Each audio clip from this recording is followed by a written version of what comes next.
Blake Lively walked into a Manhattan courtroom in February 2026 wearing an olive green suit. A few feet away, Justin Baldoni walked in wearing an almost identical shade of olive green in his overcoat. Nobody planned that. Two people who had spent over a year accusing each other of some of the ugliest behavior Hollywood had seen in a decade showed up dressed like they'd coordinated outfits for a couple's photo shoot. It was the first time they'd been in the same room since the movie that started all of this rapt production. And by the end of that day, after 6 hours of court-ordered settlement talks, they still hadn't resolved anything. The case was heading to trial. Or so everyone thought. This is the story of how a movie about a woman escaping an abusive relationship turned into one of the messiest, most closely watched legal wars in recent Hollywood history, and how it actually ended, based on what's really in the court record, not what's been invented about it online. It starts with It Ends With Us, the 2024 film adaptation of Colleen Hoover's best-selling novel, starring Blake Lively as Lily Bloom and directed by and co-starring Justin Baldoni as Ryle Kincaid. The film did well commercially, opening to about $50 million domestically, exceeding expectations. But almost as soon as the press tour began, people noticed something was off.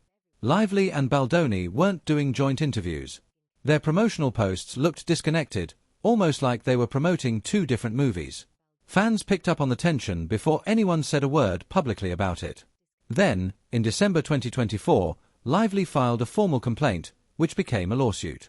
She accused Baldoni of sexual harassment on set and said that after she raised concerns, he and his team retaliated against her, allegedly orchestrating what she called a smear campaign to damage her public image.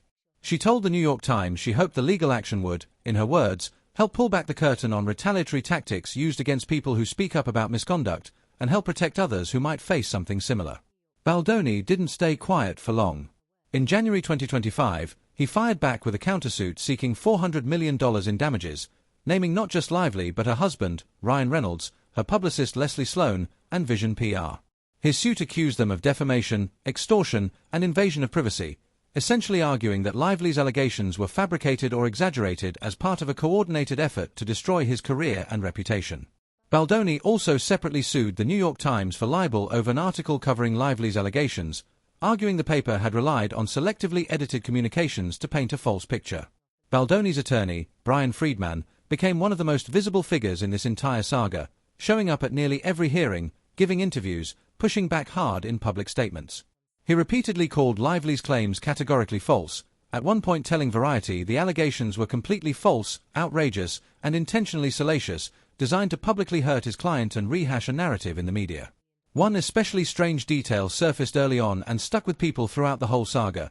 A voice message Baldoni left for Lively at 2 a.m. back in April 2023, apologizing for how he'd responded to a rewritten scene on set. In the message, obtained and reported by News Nation, Baldoni can be heard saying, essentially, that he messed up, that he's a flawed man, as his wife would attest, and that he tries to admit and apologize when he fails. The scene in question, a rooftop dialogue between their two characters, had actually been rewritten by Ryan Reynolds, something Lively revealed during the press tour. That voice memo became one of the more human, almost awkward artifacts of the entire dispute, proof, depending on who you asked, either of Baldoni's genuine remorse or of a working relationship that had already deteriorated behind the scenes long before either lawsuit was filed. Through 2025, the case ground forward the way these things usually do, through motions, filings, and procedural fights that rarely make headlines but shape everything that follows. In June 2025, Lively's legal team withdrew her claims of intentional and negligent infliction of emotional distress. This came after Baldoni's lawyers pushed to obtain a HIPAA release that would have given them access to her therapy notes and other medical records as part of discovery. Lively's attorneys, Esra Hudson and Mike Gottlieb, characterized the move as a routine narrowing of the case ahead of trial, dismissing Baldoni's request as, in their words, a press stunt. Baldoni's team framed it differently, suggesting Lively didn't want to hand over records that might undercut her claims. Either way, dropping those specific claims didn't mean she was backing off the lawsuit itself. She still had sexual harassment and retaliation claims very much alive, and her complaint still alleged she suffered real emotional harm, including exposure to conduct on set she said left her deeply uncomfortable. That same month, June 2025, brought a major blow to Baldoni's side. A federal judge, Louis J. Lyman, dismissed Baldoni's $400 million countersuit against Lively, Reynolds, and their publicist, along with Baldoni's separate libel suit against the New York Times. The judge ruled that both lacked merit under anti-SLAPP laws, which are designed to protect people from being sued simply for speaking out on matters of public concern. It was a significant setback for Baldoni's legal strategy, though his team retained the right to appeal. As 2025 rolled into 2026, the case kept generating side stories almost as dramatic as the central dispute. A man named Jed Wallace, who described himself as a crisis management consultant, filed his own $7 million defamation suit against Lively in early February 2026, after it became likely he'd be named in her broader legal battle against Baldoni's team. Wallace had reportedly been involved in online reputation work connected to the smear campaign Lively alleged, and his entry into the fight added yet another layer to an already sprawling legal web involving actors, publicists, a production studio, and now outside consultants. By this point, the court had set a trial date, originally March 9, 2026. That date got pushed to May 18, with Judge Lyman noting, somewhat dryly, that criminal trials take precedence over civil ones on a crowded federal docket. Ahead of that May date, the court ordered both sides into a settlement conference, which is where we came in, that February 2026 hearing where Lively and Baldoni sat in separate rooms for 6 hours, their legal teams shuttling between them, and walked out with nothing resolved.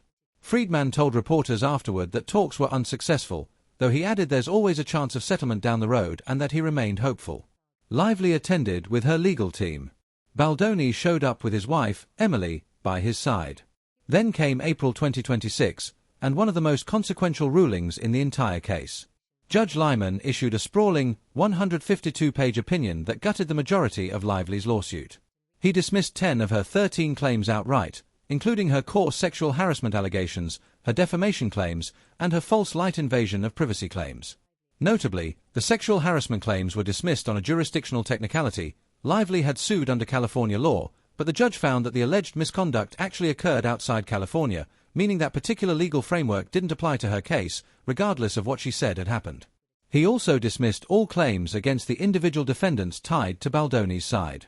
What survived were 3 narrower claims: breach of contract, retaliation, and aiding and abetting retaliation, all pointed primarily at Wayfarer Studios and its public relations apparatus rather than at Baldoni's personal conduct on set. That ruling reshaped the entire calculus heading into a trial that was now just weeks away. Legal analysts pointed out that once the sexual harassment and defamation claims were gone, the emotional core of Lively's public case, the allegations that had generated the most headlines and the most public sympathy, was no longer what a jury would actually be deciding. What remained was a narrower, more procedural dispute about contract terms and workplace retaliation. For Baldoni's side, that ruling looked like a significant, if partial, win. For Lively's side, it meant the stakes and the optics of going to trial had changed considerably. And then, on May 4, 2026, just 2 weeks before the case was set to go before a jury, both sides announced they'd reached a settlement. It came together fast, in what several outlets described as an 11th-hour deal. The terms weren't made public immediately. For weeks afterward, rumors and half-confirmed details circulated, including unverified claims that Lively received no financial payout at all, something Friedman never directly confirmed or denied in his public comments, saying only that he couldn't discuss the specific terms but that his clients, Baldoni and Wayfarer CEO Jamie Heath, were, in his words, ecstatic with the outcome. The full settlement agreement was eventually made public in mid-June 2026, when Friedman chose to release it, saying he wanted to give everyone involved what he called finality. Speaking on the Megyn Kelly show, he explained the decision as an effort to let Baldoni move on with his career and have what he called unmitigated time with his family, without the case hanging over him. The filed agreement showed that Lively and Baldoni, along with Wayfarer Studios, agreed to end all differences and disputes tied to their litigation and to irrevocably waive any appellate rights connected to it. Lively voluntarily dismissed her remaining claims with prejudice, meaning she can't refile them later, and both sides gave up their right to appeal the case going forward. There was one notable carve-out in the filing. Lively specifically retained her rights connected to a pending motion for attorney's fees, treble damages, and punitive damages under a section of California Civil Code tied to a related action against Wayfarer. So while the core dispute was closed, that particular financial question stayed open for the time being. Separately, a judge also ordered Baldoni to cover a portion of Lively's legal fees, part of the fallout from how the case had unfolded. Both sides put out a joint statement when the settlement was first announced back in May, striking a notably different tone than the year-and-a-half of court filings that preceded it. They said they remained firmly committed to workplaces free of improprieties and unproductive environments, carefully neutral language, the kind lawyers write when both parties want to close a chapter without either one appearing to admit fault or hand the other side a symbolic victory. Legal experts who watched the case unfold offered a pretty consistent read on why it ended the way it did. Once 10 of Lively's 13 claims were tossed, and once both sides were staring down the cost, exposure, and unpredictability of putting the rest in front of a jury, the incentive to settle grew fast. As one legal analyst put it to Us Weekly, when cases settle this close to trial, it usually means the risk of letting a jury decide became too dangerous for at least one side, and in this case, probably both. Once the bigger emotional claims were gone from the table, the leverage on both sides shifted, and a courtroom showdown that had been anticipated for over a year quietly became a settlement conference instead. What's notably absent from any of this, in the actual court record and incredible reporting on the case, is the kind of story you might see floating around certain corners of the internet. Elaborate claims involving secretly leaked private messages between Lively and other celebrities, alleged threats to expose someone's personal life if they didn't post a specific caption, or a third party's parent secretly feeding information to opposing counsel.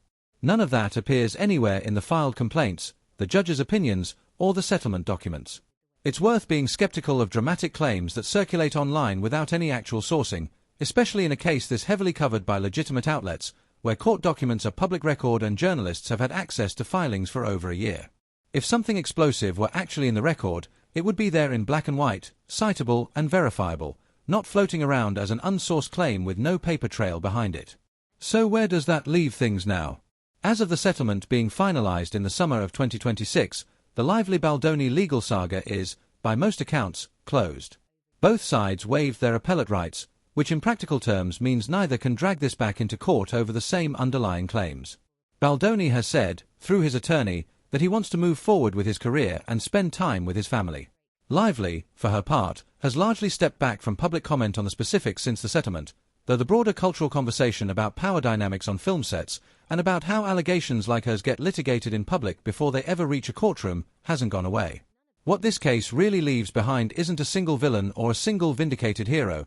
It's a pretty stark look at how a modern celebrity legal dispute actually plays out. Not through leaked bombshell texts involving unrelated third parties, but through years of procedural filings, a lot of very expensive lawyers, a judge slowly narrowing 13 claims down to 3, and ultimately, two sides deciding that a quiet settlement was less risky than letting 12 strangers on a jury decide who was telling the truth. It's less cinematic than the version of the story you'll find in some corners of social media. But it's the version that's actually backed up by what's sitting in the federal court record in the Southern District of New York. If there's a bigger takeaway here, it's this: high-profile legal battles like this one tend to generate two parallel narratives. There's the one built on filed documents, judicial rulings, and on-the-record statements from attorneys who have to answer to a court. And there's the one that spreads through videos and posts making sweeping claims with no named source, no filing number, nothing you could actually go verify. The real story is almost always messier, slower, and less satisfying than the invented one, but it's the one that's true. And in a case that was ultimately about credibility, about who was telling the truth and who wasn't, that distinction matters more than ever.